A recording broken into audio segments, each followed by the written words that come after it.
মাসিমা, দাদা, মাসিমা, মনে হচ্ছে বাড়িতে কেউ নেই। একটা দরকারি কথা ছিল। ঠিক আছে, পরে না হয় আসবো আমি।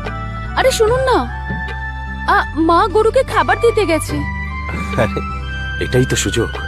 মাসিমা ঘরের পিছনে গরুকে খাবার খাওয়াচ্ছে, আর আমি এখানে রানীর সৎ ব্যবহার করি। এটা আবার কিরকম বাড়ি? বাড়িতে যে অতিথি এসেছে তাকে স্বাগত জানাতে নেই? এটাই কি তোমাদের আতিথেয়তা নাকি? আর শুনুন না, আপনি ভেতরে আসুন। ভিতরে যাবো, ভিতরে যাবো? লুকে লুকে বললে কোনো কাজ হবে না। বসার জন্য কিছু নিয়ে আসতে হবে, যাও। আরে আরে আরে আরে, আরে কি? এই নিন, বসুন।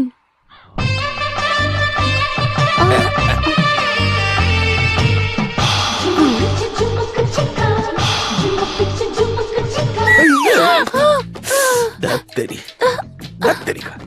আরাম করে বসুন। আমি কিন্তু এখানে বসার জন্য আসিনি। অতিথি এত গরম রোদের মধ্যে এখানে এসেছে, তাকে জল খাবার জন্য জিজ্ঞেস করো। ও আমিও না। আরে বাবারে, তাই? এই নিন, আপনি জল খান। জল কি বাইরে এসে দেওয়া উচিত নাকি অতিথির ভিতরে ঢুকে জল খাওয়া উচিত? চৌকাঠের সামনে জল দিলে সম্পর্ক ভেঙে যায়। দাঁড়িয়ে দাঁড়িয়ে এত কি ভাবছো? তুমি কি জল দিতে বাইরে আসবে, নাকি আমি জল খাওয়ার জন্য ভিতরে যাব? না, তার কোনো দরকার নেই। আমার লজ্জা করছে। আরে, আপনি নিজেই নিয়ে নিন না। এই যে আমি এসে গেছি।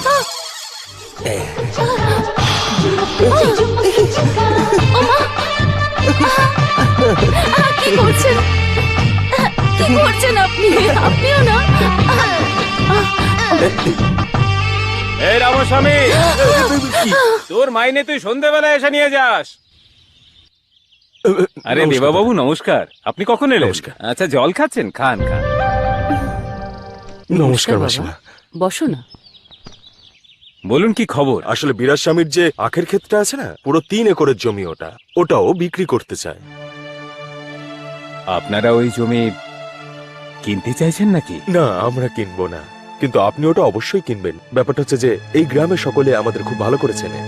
শুনেছি যে আপনি কারোর কাছে টাকা চেয়েছেন নাকি? না দেবাবাবু, ব্যাপারটা হলো যে এগুলো টাকা পয়সার ব্যাপার। আমি সম্পর্কের মাঝখানে টাকা আনতে চাই না, যাতে সম্পর্কে কোনো সমস্যা না হয়। টাকা আলাদা আর অভ্যেস আলাদা, সম্পত্তি আলাদা, সম্পর্ক আলাদা। আপনিও না, অনেক সময় টাকা